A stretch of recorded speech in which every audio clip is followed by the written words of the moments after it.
إسرائيل اذكروا نعمتي التي أنعمت عليكم وأني فضلتكم على العالمين۔ اے اسرائیل کے بیٹوں، تم میرے اس احسان کو یاد کرو جو میں نے تم پر کیا، اور میں نے تمہیں تمام جہانوں میں فضیلت دی۔ یعنی جب بنی اسرائیل راہ راست پر تھے تو یہ سارے زمانے میں ممتاز اور افضل تھے اپنے دور میں، اور اللہ نے اسی کو کہا کہ تم اس احسان کو یاد کرو۔ اللہ نے بڑے احسان کیے ہیں بنی اسرائیل پر۔ سخت دھوپ میں بادلوں کا سایہ کرنا، سخت پیاس کی شدت کے وقت ایک چھوٹے سے پتھر میں سے 12 چشموں کا نکل جانا، سخت مصیبت کے وقت جب کوئی کشتی نہیں، کوئی ایسا ذریعہ نہیں کہ دریا کو پار کیا جا سکے، اس دریا میں سے راستوں کا بہ نکلنا اور بن جانا۔ من اور سلوا، ایک ایسی وادی میں کہ جہاں کسی چیز کا کوئی اگاؤ نہیں ہوتا، کوئی اناج نہیں اگتا، ایسی وادی میں اللہ پاک کا ان پر من و سلوا نازل کرنا، یہ وہ احسان ہے کہ جس کو اللہ تعالیٰ نے ایک ایک کر کے ان کو یاد دلایا، کہا یاد کرو یاد کرو۔ اس آیت مبارکہ میں بنی اسرائیل لفظ موجود ہے۔ بنی کا مطلب ہوتا ہے بیٹے، اسرائیل کا مطلب اسرائیل۔ کس کو کہتے ہیں اسرائیل؟ تو حضرت ابراہیم کے بیٹے ہیں حضرت اسحاق، اور حضرت اسحاق کے بیٹے ہیں حضرت یعقوب، حضرت یعقوب، اور حضرت یعقوب علیہ السلام کا لقب ہے اسرائیل۔ تو ان کی اولاد کو بنی اسرائیل کہا جاتا ہے، یعقوب کے بیٹوں کو بنی اسرائیل کہا جاتا ہے۔ حضرت یعقوب علیہ السلام اپنے بیٹوں کے ساتھ کنعان میں رہتے تھے، اور پھر وہاں جب کنعان میں رہتے تو جن احسانات کو اللہ تعالیٰ یاد دلا رہا ہے نا، وہ احسانات مصر کے بعد جو ان پر شروع ہوئے ان کو یاد دلا رہا ہے کہ بھئی تم کنعان میں رہتے تھے، کنعان میں یہ بنی اسرائیل مصر میں کیسے پہنچے؟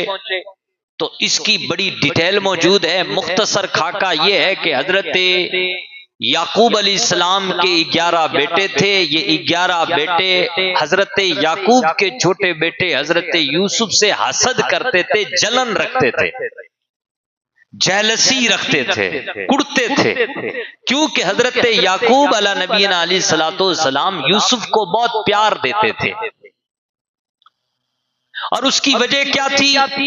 اس کی وجہ یہ تھی کہ بیٹا باپ سے کہتا ہے انی رأیت 11 کوکبا والشمس والقمر رأیتهم لی ساجدین۔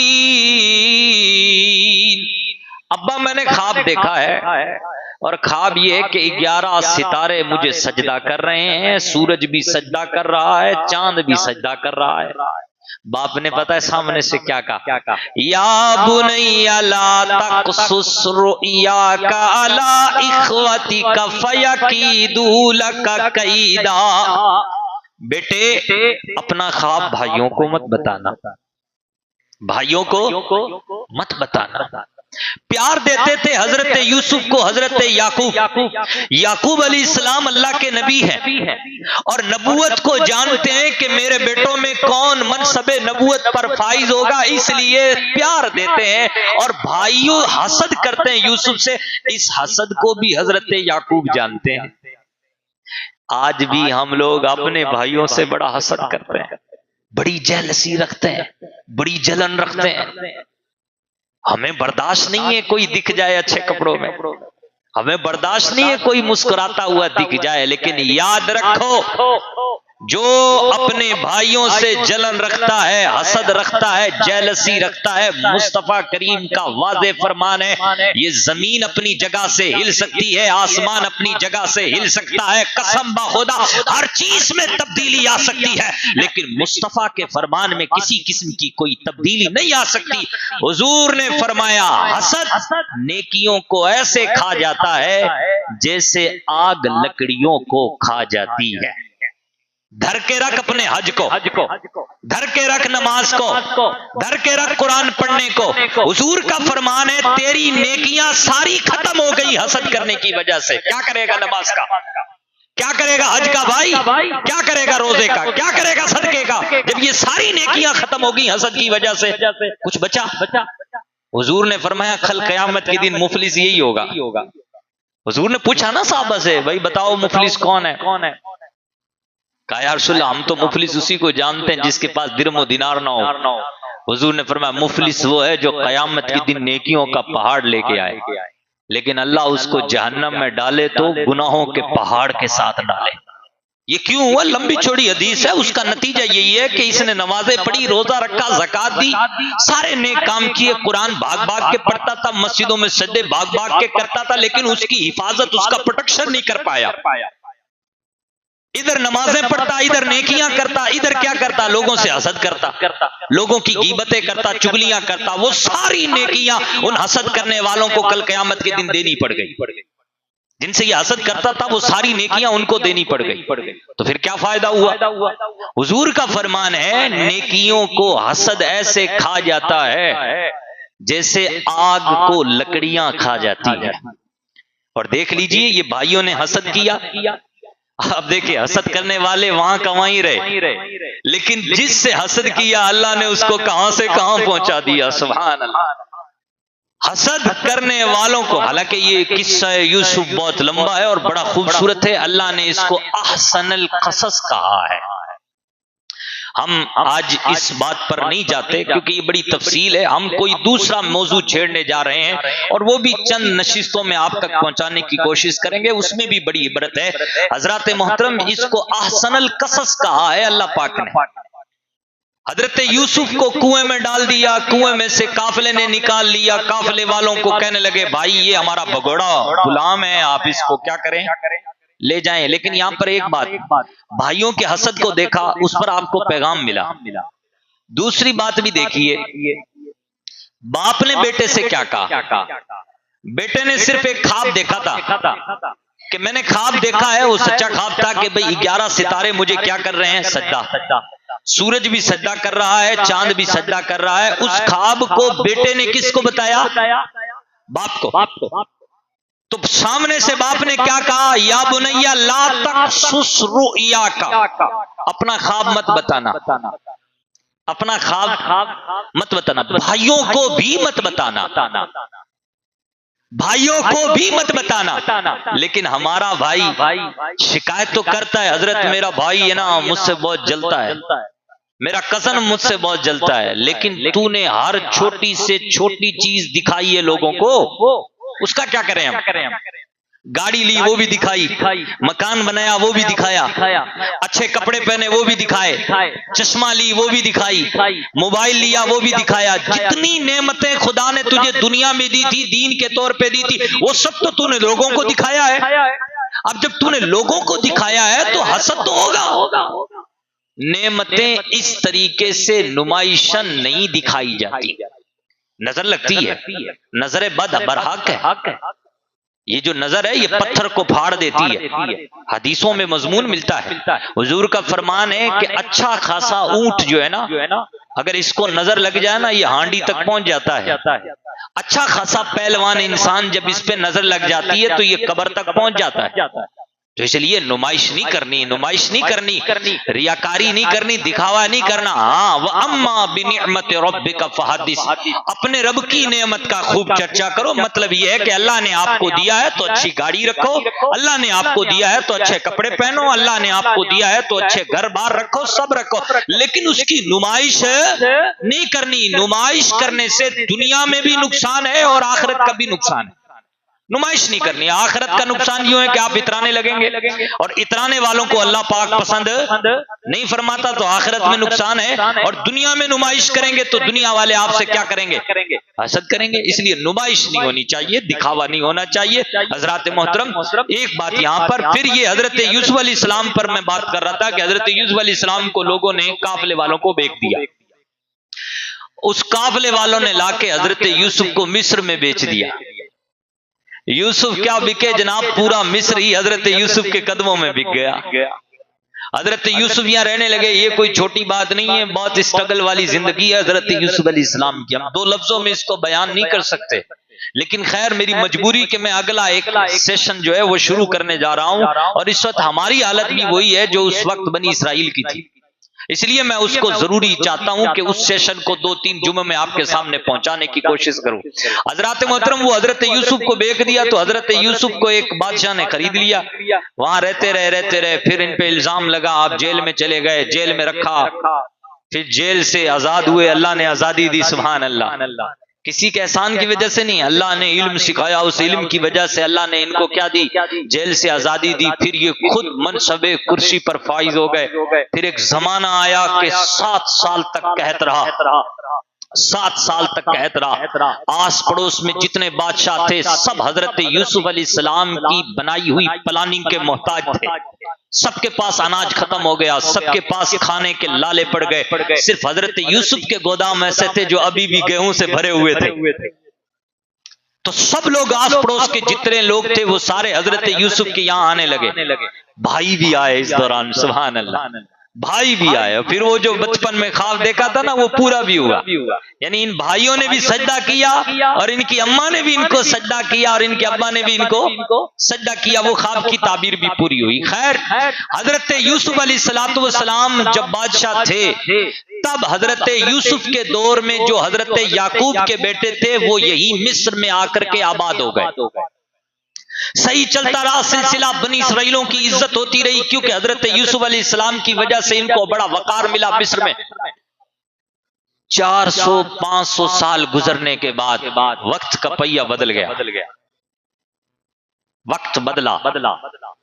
وقت جب بدلا تو وقت یہاں تک آ گیا کہ اللہ پاک فرماتا ہے قرآن پاک میں وَإِذْ نَجَّيْنَاكُمْ مِنْ آلِ فِرْعَوْنَ يَسُومُونَكُمْ سوء العذاب يذبحون أبناءكم ويستحيون نساءكم وفي ذلكم بلاء من ربكم عظيم. اور یاد کرو جب اللہ نے تمہیں اے بنی اسرائیل جب اللہ نے تمہیں فرعونیوں کے عذاب سے تمہیں نجات دی. فرعون اور فرعونی کیا کرتے تھے؟ تمہارے بیٹوں کو قتل کر دیتے, تمہاری بچیوں کو زندہ رکھتے. بہت بڑی بلا تھی تمہارے رب کی طرف سے. اللہ نے اس سے تمہیں کیا دی؟ نجات دی. وہ دور آ گیا. حضرات یہ فرعون کون ہے؟ فرعونی کون ہے؟ تو فرعون کون ہے؟ فرعون اصل میں کوئی بادشاہ کا بیٹا نہیں ہے. فرعون تو ایک لقب ہے ویسے دیکھا جائے تو, لیکن یہ حضرت موسیٰ علیہ السلام کے دور کے جو فرعون ہے نا اس کا نام تھا ولید بن مصعب. اور یہ فرعون یہ ایک لقب ہے, یعنی مصر کا جو بھی بادشاہ بنتا تھا اس کو فرعون کہا جاتا تھا. اور حضرت موسیٰ کے دور میں جو فرعون تھا اس کا نام تھا ولید بن مصعب. یہ کوئی بادشاہ کا بیٹا نہیں تھا, یہ اصفہان کا رہنے والا تھا اور اصفہان میں چھوٹا موٹا عطر کا کاروباری تھا, عطر کا کام کیا کرتا تھا اور یہاں رہتا. اس پہ لوگوں کے قرضے زیادہ ہو گئے, لوگ قرضہ مانگنے لگے اس سے. یہ لوگوں کی نظروں سے چھپنے کے لیے ملک شام بھاگ گیا. ملک شام بھاگ کر کے گیا اور وہاں جا کر کے اس نے روزگار کو تلاش کیا. روزگار اس کو نہیں ملا. یہ وہاں سے مصر چلا گیا. مصر میں آ کر کے اس نے یہ منظر دیکھا کہ بھائی تربوز ہے نا, تربوز وہ گاؤں میں سستا ملتا ہے, شہر میں مہنگا ملتا. اس نے ٹھان لی کہ چلو بھائی یہ روزگار اچھا ہے. اس نے گاؤں سے خوب سارے تربوز خریدے خوب سارے تربوز خریدے. اب حضرت یوسف علیہ السلام کے 400 سال کے بعد کی بات ہے، تو اس کے بعد یہ نظام درم برم ہو گیا تھا مصر کا. تو اب یہ جناب کیا ہوا کہ اس نے تربوز خریدے گاؤں سے، اور گاؤں سے خرید کے مصر بیچنے کے لیے چل پڑا.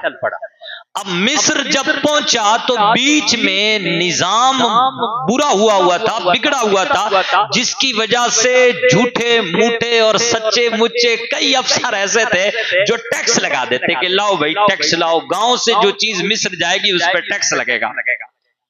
اب اس کے تربوزوں پہ ٹیکس لگتا. اب یہ وہاں سے چلا اور جب تک مصر پہنچا تو مصر میں صرف ایک تربوز بچا. ایک تربوز بچا. سارے تربوز جو تھے وہ ٹیکس کے طور پہ راستوں میں افسروں کو دے آیا. کوئی نظام ہی نہیں. سب منہ کھول کے کھڑے، لاوے ڈال بنا کے نہیں جانے دیں گے. اب پتہ نہیں کون سچا کون جھوٹا، یہ سب کو تربوز ہی بانٹتا چلا گیا. ایک تربوز ملا، اس نے بھانپ لیا، یہاں کچھ بھی نہیں ہے. ویسے ہی مصر کا نام ہے. اب چلو ہم بھی جو ہے نا شرارتوں سے ہی کماتے ہیں. شریفوں کا زمانہ نہیں ہے، شریروں کا زمانہ ہے، اس لیے ہم بھی شرارت سے کمائیں گے. اب اس نے شرافت اتار کے رکھ دیا، ارے کہاں عطر کا کاروبار، کہاں تربوز کا کاروبار، چھوڑو، تاجر نہیں بننا، اب تو جو ہے نا شریر بننا ہے. یہ جا کر کے قبرستان میں بیٹھ گیا. اس نے بڑے والا کام دیکھا ہو قبرستان میں. اور اس وقت مصر میں کوئی وبا پھیلی ہوئی تھی، لوگ دھڑلے سے مر رہے تھے. یہ وہاں جا کر کے بیٹھ گیا قبرستان میں. قبرستان میں جو بھی جنازہ آتا اور اس سے کہتا ہاں بھائی دفنانے دوں گا تب جب 4 درہم دے گا. اب ہر ایک مردے سے 4 درہم لینے لگا. اب اس کے تو پاس تو اچھا خاصا پیسہ اور خزانہ جمع ہو گیا. کوئی پوچھنے والا تھا نہیں، نظام تھا خراب، رشوت کا دورہ تھا. اس نے جو ہے نا خوب جو ہے نا اسی طریقے سے پیسہ اکٹھا کر لیا. ایک دن کسی بادشاہ کے قریبی کا جنازہ آ گیا. اس سے بھی کہا لاؤ بھائی دفنانا ہے تو 4 درہم لاؤ. اس نے کہا ٹھیک ہے لائیں گے. اس نے سب سے پہلے جا کر کے بادشاہ کو خبر دی کہ ایسا بندہ تمہارے نام سے یہاں چندہ اکٹھے کر رہا ہے، مردے کو دفنانے نہیں دیتا جب تک کہ 4 درہم نہ دے دیں ہم اسے. بادشاہ نے اس کو بلایا تو یہ بڑا چلاک تھا، گھر کی اور در کی ٹھوکریں کھائی ہوئی تھی، دماغ پکا تھا. اس نے بادشاہ سے کہا بادشاہ سلامت، یہ کوئی میں نے جو کاروبار شروع کیا نا قبرستان میں بیٹھ کر، یہ میں نے کوئی اچھے سے خود سے شروع نہیں کیا، بلکہ یہ تو میں نے آپ تک پہنچنے کے لیے کیا ہے. کہا وہ کیسے، کیوں پہنچنا چاہتا تھا؟ کہا آپ کو یہ بتانا بہت ضروری تھا کہ مصر اور مصر کے قریب کا جو نظام ہے بہت خراب ہے. یہاں لوگ لوٹ رہے ہیں اور اپنے پاس جو دولت تھی وہ اٹھا کر کے بادشاہ کے سامنے رکھ دی. دیکھو کچھ ہی دنوں میں، کچھ ہی ایام میں نے اتنا خزانہ اکٹھا کر لیا ہے. جب میں اتنا خزانہ قبرستان میں بیٹھ کر اکٹھا کر سکتا ہوں تو آپ کے نام پر کتنی دھاندلی ہو رہی ہوگی راستے میں. بادشاہ بڑا متاثر ہوا، تو بہت ماہر آدمی ہے، اس نظام کو ہم نے سدھارنا ہے، ہم تجھے یہ عہدہ دیتے ہیں. چھوٹا سا عہدہ دے دیا. اب یہ اس عہدے پر اس نے بڑا اچھا کام کیا، بڑا خوبصورت کام کیا. ایسا نہیں کہ نہیں کیا، بہت اچھا کام کیا. جیسے کچھ لوگ کام کرتے ہیں بھائی گندگی کو دور کیا جائے، ظاہری گندگی کو دور کرنے کے لیے بہت سارے اچھے کام کرتے ہیں، روڈیں فرسٹ کلاس ہو جاتی ہیں طرح طرح کی. اس نے بھی ایسا کچھ اچھا کام کیا. بادشاہ بڑا متاثر ہوا. چند دنوں کے بعد سپہ سالار فوج کا مر گیا تو اس کو سپہ سالار بنا دیا بادشاہ نے، کمانڈر، چیف آف آرمی. اب اس کو چیف آف آرمی جب بنایا تو اب بادشاہ ہی لڑک گیا ایک دن. اب بادشاہ گیا تو پھر بادشاہ کے جانے کے بعد یہ خود جو ہے لوگوں کے کہنے سے بادشاہ کی کرسی پہ بیٹھ گیا.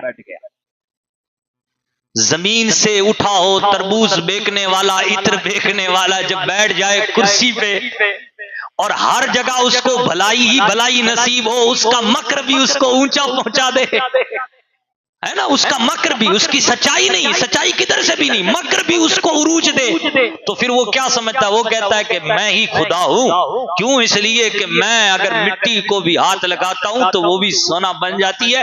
اس نے کرسی پہ بیٹھتے ہی سب سے پہلا اعلان کیا، انا ربکم الاعلی، میں تم سب کا بڑا رب ہوں، مجھے سجدہ کرو سب. اب بنی اسرائیل کی تنزلی کا عالم یہ تھا کہ بھائی بھائی کو کھا رہے تھے. یہ لوگ بھائیوں کو گالیاں دیتے تھے، بھائیوں کا مال کھا جاتے تھے، آپس میں نفرتیں بہت تھی، آپس میں لڑتے بہت تھے. بنی اسرائیل آپس میں لڑتے بہت تھے، جیسے ہمارے یہاں حالت ہے، جس کے ساتھ آپ نماز پڑھ رہے ہیں اسی کی جا کے برائی کر رہے ہیں. جس کے ساتھ دسترخوان پہ بیٹھ کے کھانا کھا رہے ہیں آپ اسی کے گھر کے راز دوسروں کو بتا رہے ہیں. جیسے ہمارا حال ہے نا ایسا ہی بنی اسرائیل کا حال تھا. لیکن بیٹے ہماری طرح ایک چیز میں بڑے پکے تھے, وہ یہ کہ وہ کہنے لگے بھائی سجدہ صرف خدا کو ہے, بندے کو نہیں ہے. سجدہ صرف کس کو ہے؟ خدا کو ہے, بندے کو. یہ بات بڑی پکی تھی اور ہمارے یہاں بھی الحمدللہ پکی ہے. حضور نے مہر لگا دی ہے. حضور نے کیا فرمایا؟ میری امت دنیا کی محبت میں تو مست ہو جائے گی, لیکن مجھے یہ اندیشہ نہیں ہے کہ میری امت شرک کرے گی. سجدہ نہیں کرتے ہمارے مسلمان الحمدللہ, غیر خدا کو سجدہ نہیں کرتے. بنی اسرائیل بھی ایسے ہی تھے, مضبوط تھے, لیکن اعمال اتنے گڑبڑ تھے, اخلاقیات اتنے خراب تھے کہ یہ بھائی کو ہی نپٹا دیتے تھے. یعنی بڑے خطرناک اخلاق تھے. لیکن یہ ہے کہ اب جب اعمال صالحات برے ہوتے ہیں نا تو یہ اللہ پاک ان کو کٹگرے میں لیتا ہے. بہرحال جب یہ کہا تو فرعون نے, جو ولید بن مصعب تھا, اس نے ان کو ستانا شروع کر دیا, ان کو مارنا شروع کر دیا. اب مارنا جب شروع کیا تو بات ہم یہاں تک پہنچ کر کے روکیں گے اپنی بات کو کہ جیسے ہی اس نے خواب دیکھا اس دوران کہ بیت المقدس سے ایک آگ نکلی ہے اور وہ آگ فرعون اور فرعونیوں اور قبطیوں کے گھروں کو جلا کر کے راکھ کر دیا ہے. اب اس نے یہ خواب معبرین کو بتایا تو معبرین نے بتایا کہ بنی اسرائیل میں ایک بیٹا پیدا ہوگا جو تیری کرسی بادشاہت پر بھی بیٹھے گا اور تم سب کے سب ختم ہو جاؤ گے. اب اس کے بعد اس کا تیور تبدیل ہو گیا. اس نے یہ آرڈر جاری کر دیا کہ بنی اسرائیل میں جتنے بچے پیدا ہوتے ہیں سب کو مار ڈالو. یذبحون ابناءکم, بیٹوں کو مارنا شروع کر دیا اور بچیوں کو زندہ رکھتا. اب انشاءاللہ ہم یہاں سے آگے جاری و ساری رکھیں گے, لیکن یہاں پر ایک اہم بات وہ یہ کہ جو پیغام ہے وہ یہ ہے کہ حضرت موسیٰ علیہ السلام جب 24 سال کے ہوئے نا تو آپ کا جو دلی میلان تھا, دلی جو جھکاؤ تھا, وہ بنی اسرائیل کی طرف تھا. آگے انشاءاللہ آپ جانیں گے کہ حضرت موسیٰ علیہ السلام کس طریقے سے پروان چڑھے. تو دلی میلان جو تھا نا وہ بنی اسرائیل کی طرف تھا. تو آپ نے ایک بار بنی اسرائیل کے سرداروں کو بلایا اور بلا کر کے کہا کہ تمہاری یہ حالت کب سے ہے؟ تو انہوں نے کہا کہ زمانے سے ہماری یہ حالت ہے, لوگ ہمیں ستا رہے ہیں, ہمارے بچوں کو مار رہے ہیں, بچیوں کو زندہ رکھ رہے ہیں, ہم سے خدمت لیتے ہیں, بس ہمیں دبا کے رکھتے ہیں. تو حضرت موسیٰ نے کہا یہ سب شامت اعمال کی وجہ سے ہے. کس کی وجہ سے ہے؟ شامت اعمال. تمہارے اخلاقیات اچھے نہیں ہیں, تمہارے اعمال اچھے نہیں ہیں, تمہارا تعلق پڑوسی سے اچھا نہیں ہے, تمہارا تعلق تمہارے بھائیوں اور بہنوں سے اچھا نہیں ہے. تمہیں چاہیے کہ تم اپنے تعلقات اچھے کرو. اور یہ قرآن کہتا ہے ظہر الفساد فی البر والبحر بما کسبت ایدی الناس. خشکی میں تری میں جتنے فسادات ظاہر ہو رہے ہیں, اے لوگوں سن لو, یہ سب تمہارے ہاتھوں کی کرتوتوں کی وجہ سے ہے. یہ قرآن کہہ رہا ہے. تو حضرات محترم یہاں پر ایک بات سمجھ میں آئی کہ حضرت موسیٰ علیہ السلام اپنی قوم کو سمجھا رہے ہیں کہ دیکھو یہ بات تو بہت اچھی ہے کہ تم ایک ہی خدا کو مان رہے ہو اور ایک ہی خدا کے سامنے سجدہ کرتے ہو اور کسی کو خدا نہیں کہتے, بہت اچھی بات ہے. لیکن یہ جو آزمائش تم پر آئی ہوئی ہے, یہ آئی ہوئی ہے تمہارے اعمال بد کی وجہ سے, تمہارے برے اعمال کی وجہ سے. اور قرآن کا بھی یہی قاعدہ ہے, اگر ہم اور آپ بھی برے کام کریں گے تو یاد رکھیں بڑی بڑی آزمائشیں ہمارا انتظار کر رہی ہیں. حضور کے فرمان کے مطابق تو یہ کہ جب ایسے ایسے گناہ عام ہو جائیں تو پھر اللہ کی طرف سے عذابات ایسے تم پہ آئیں گے جیسے تسبیح کا دھاگا ٹوٹ جائے تو اس کے من کے کتنی تیزی کے ساتھ زمین پہ آتے ہیں. حضور نے مثال دی, کہا کہ تسبیح کا دھاگا ٹوٹ جائے تو کیسے من کے نیچے آتے ہیں پٹ پٹ کر کے, ایسے ہی تم پر اللہ کی طرف سے عذاب آئیں گے اگر تم یہ گناہ کرو گے تو اس لیے ہم سب کو چاہیے کہ ہم اپنے آپ کی اصلاح کریں. ہمارا سب سے پہلا مقصد یہی ہونا چاہیے کہ ہم اپنی اصلاح کریں, اپنے بھائیوں کے ساتھ اپنے اچھے تعلقات کریں. اور اللہ کریم سے دعا ہے کہ اللہ کریم ہم سب کو ان باتوں پر عمل کرنے کی توفیق عطا فرمائے. یہ سلسلہ ہمارا جمعے میں انشاءاللہ جاری و ساری رہے گا, 2-3 جمعے تک یہی سلسلہ رہے گا. ہم آگے تک آپ کو کچھ عبرت کی باتیں بتائیں گے. اللہ کریم سے دعا ہے اللہ کریم